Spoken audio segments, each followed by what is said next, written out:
Ev təmir edənlər aranızdan bir nəfəri seçərək materialla pulsuz təmin edəcəm.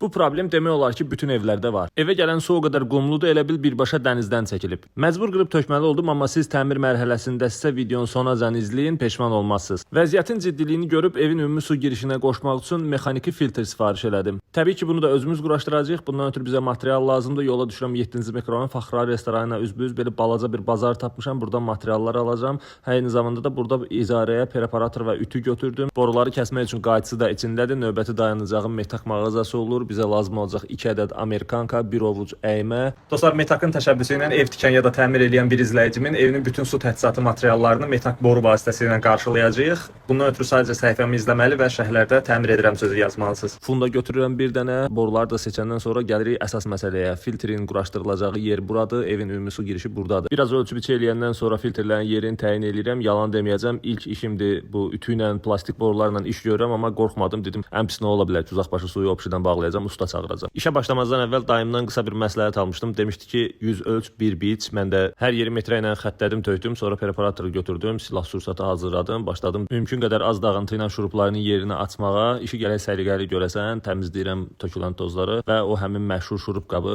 Mən bütün lazım olan şurupları, bir də probkaları buradan tapdım. Düzdür, o qədər böyük ağırlıq yoxdur, amma filtrin korpusunu yaxşıca bağladım divara. Ondan sonra işin ən məsuliyyətli hissəsinə gəldik. Borunu elə kəsdim ki, barometr qarışıq filtrdən çıxış hissəsinə quraşdıra bilim. Filtr axtararkən çox araşdırma elədim və ən yaxşısını bu İtaliya istehsalı olanı aldım. Bu barədə növbəti videoda ətraflı danışacağam, amma boru axtararkən heç düşünmədim, çünki metak həm sağlamlığınızın, həm də cibinizin qeydinə qalır. Əslində ütü ilə işləmək o qədər də çətin deyil, amma boruları ütüdən çıxardandan sonra çox tez quruyur. Həm dəqiq, həm də biraz sürətli olmalısan, yoxsa bütün iş zayi ola bilər. Bir də ütü çox qaynar olur, çox ehtiyatlı olmaq lazımdır. Suyun filtrdən çıxış hissəsini bu formada alındırdım. Hər şey möhkəmdir. İndi giriş hissəsini də bərkidəcəm. Prosesi çox uzatmadan sizə buraları göstərəcəm. Onu deyim ki, bu boruları birləşdirmək çox zövq vericidir. Nəysə, belə bir nəticə alındı. Yüngül əyrilikləri ilk təcrübəyə bağışlamaq olar. Filtrləri ardıcıl taxıram. Preslənmiş pambıq, preslənmiş kömür və ovulmuş kömürdür. Bu ardıcıllığı aldığım yerdə bu formada olması gərəkdiyini dedilər. Bu da bunun açarıdır. Sıxıram hamısını və suyu açandan sonra da baxıram, yoxlayıram. Heç bir sızıntı yoxdur. Hər şey qaydasındadır. Barometrdə təzyiq 3 bar göstərir, normaldır və qeyd edeyim ki, bu filtrlər evə qum, pas, iri zərrəciklər, metal qırıntılarını keçməyə qoymur. Fikirlərinizi şərhlərdə bölüşməyi və daha çox belə video üçün məni izləməyi unutmayın.